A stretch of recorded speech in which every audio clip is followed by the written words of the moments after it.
Hey everyone, and welcome to this explainer. Today, we are unpacking a genuinely fascinating foundational text from the ancient Buddhist tradition. It's called Majjhima Nikāya 14, also known as the Cūḻadukkhakkhandha Sutta.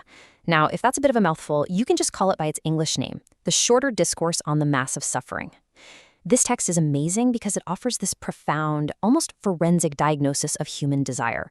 I mean, if you've ever stopped and wondered why we constantly chase things that ultimately just stress us out, well, this ancient discourse has a brilliant, highly structured answer for that. So let's dive in and see what we can uncover. The text actually opens with a perfectly relatable question. A devoted follower named Mahanama essentially goes up to the Buddha and says, "Look, I get it. I intellectually understand that greed, hate, and delusion are completely toxic corruptions of the mind. But despite knowing this, my mind is still occupied by them. What on earth is still inside me that makes this happen?" And honestly, isn't that just the ultimate human dilemma? Why do we keep falling back into habits we absolutely know aren't good for us? That one simple question really sets the stage for everything that follows. So the Buddha's answer to Mahanama forms his core thesis here. He explains that just intellectually knowing sensual pleasures are flawed, that's simply not enough to stop you from wanting them. He says that unless you can actually access a bliss that is entirely apart from sensual pleasures, specifically a deep, peaceful, meditative state, your mind will inevitably default right back to what it knows. It's literally a matter of emotional gravity. Without a superior, peaceful alternative to hold on to, the human mind simply cannot resist the pull of worldly desires. To really understand this trap, the text clearly defines the gratification we are all constantly chasing, and it breaks it down very simply into the 5 physical senses: sights, sounds, smells, tastes, and touches. The text notes that these are likable, desirable, agreeable, pleasant, sensual, and arousing. We're talking about that temporary hit of happiness that comes from stimulating these 5 senses. That is the gratification. That's exactly what keeps us running endlessly on the treadmill.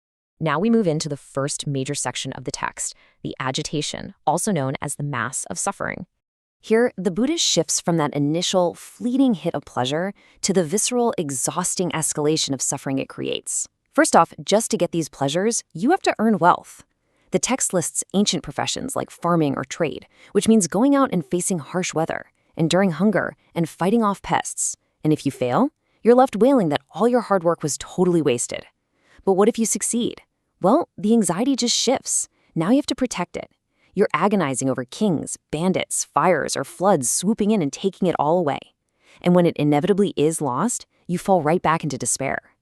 This daily, relentless grind and anxiety is the foundational layer of this massive suffering.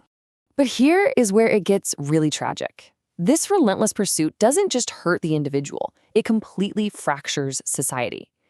Driven by this desperate desire for material gratification, conflicts start to escalate.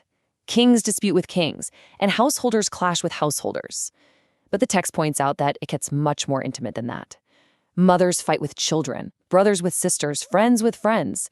Basic arguments quickly devolve into people attacking each other with fists, stones, rods, and swords, resulting in absolute deadly pain. And this localized interpersonal conflict, it scales all the way up to full-blown warfare. For the sake of sensual pleasures, armies sword, and shield.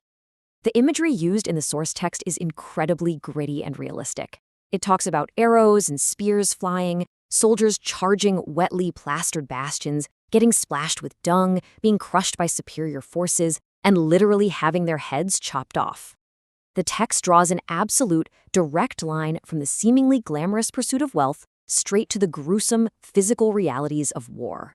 The text then takes a dark turn into the criminal element, things like burglary, robbery, and adultery, all committed in the name of pleasure.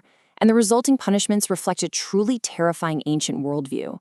Rulers would subject criminals to severe mutilations, using these horrifying torture devices with deceptively quaint names like the porridge pot, the garland of fire, or the bark dress.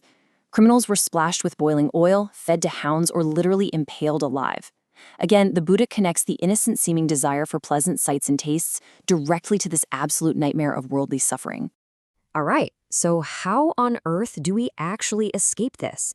That brings us to Section 2, the solution, featuring a fascinating showdown between the Buddha and the Jain ascetics. We find ourselves looking at an ideological clash that happened at a place called the Black Rock. The Jains believed that the only way to escape suffering was to wear away bad deeds from past lives through grueling physical pain and severe austerity. Essentially, their philosophy was that true pleasure is eventually gained by enduring intense present pain. But the Buddha's view is the exact opposite. He focuses on understanding karma in the present moment, avoiding new bad deeds entirely, and crucially, accessing a deep, internal, meditative pleasure to finally break the mind's reliance on those external senses. To dismantle the Jain argument, the Buddha actually engages in this rapid-fire Socratic interrogation. He basically asks them, "Do you guys know for sure that you even existed in the past?" They answer, "Well, no, we don't." "Okay, do you know for sure you actually did bad deeds?" "No." "Do you know how much suffering is left to be worn away?" "No." The Buddha systematically proves to them that they are enduring agonizing physical pain to burn off past karma they can't even definitively prove exists. He's highlighting a total lack of empirical evidence for their extreme self-mortification. But the Jains, they actually push back with a pretty brilliant counterargument. They say, look, pleasure is not gained through pleasure, pleasure is gained through pain.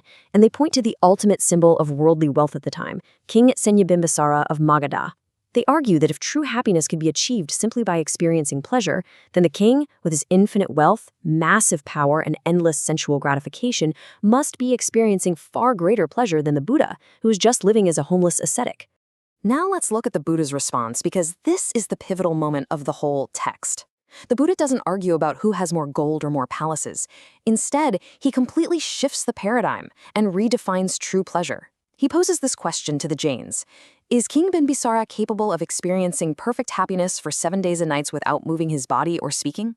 Think about it. Can the king just sit down, completely still, and be perfectly happy for a full week? The Jains are instantly forced to admit, no, he is not.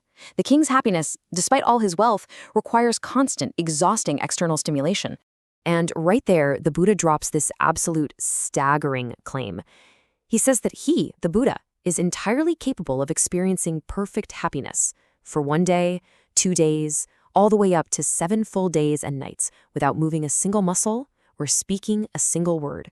So this gives us our ultimate comparison. On one hand, you have King Bimbisara's worldly wealth, representing the absolute pinnacle of sensual pleasure. But as we've seen, it requires constant stimulation, brings immense anxiety, and inevitably leads to conflict. It's incredibly fragile. The Buddhist meditative bliss, however, is entirely internal. It requires no movement, no talking, and absolutely no external objects to trigger it. It is perfectly still and completely independent of the 5 senses. This higher, peaceful pleasure is the real answer to Mahanama's dilemma from the very beginning. It's the only thing powerful enough to break the mind's deep-seated addiction to the cycle of greed. We've journeyed all the way from the daily anxieties of making a living through the horrors of societal conflict to a profound debate about the very nature of human happiness. The Cūḻadukkhakkhandha Sutta leaves us with a pretty stark realization. As long as we only know sensory pleasure, we are always going to be agitated. So as we wrap up this explainer, I want to leave you with a provocative question to reflect on in your own life. If the highest, most enduring pleasure doesn't actually come from your senses, where are you looking for yours? Thank you so much for joining me today, and I really hope this piece of ancient wisdom brings a new perspective to your own pursuit of happiness. Catch you next time.